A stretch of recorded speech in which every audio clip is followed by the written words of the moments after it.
So I'm talking about literacy and learning. Literacy is fascinating because vast majority of children, over 50%, learn to read with relative ease.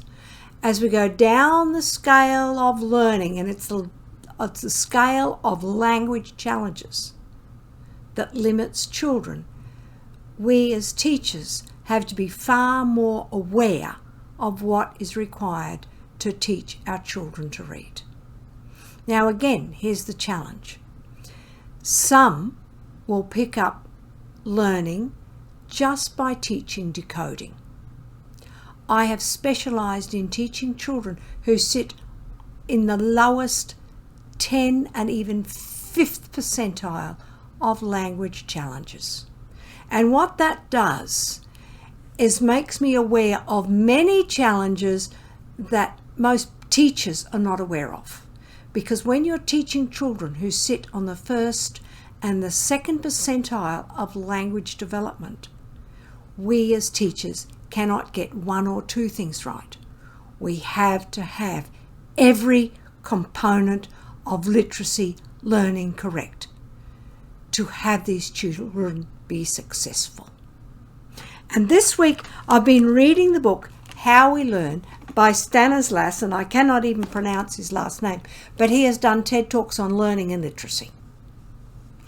And one of the first things he says is we have to understand how children see the world.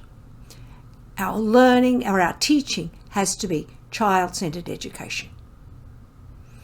Second part is children need to see value and purpose in our learning, in their learning. Why am I doing this? What's in it for me?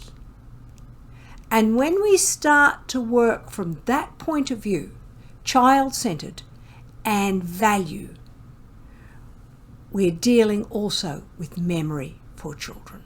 I haven't even talked about literacy because these are the components that are required before we even start to teach literacy. So value and purpose, and what does he say? Active engagement. Active engagement in learning is critical.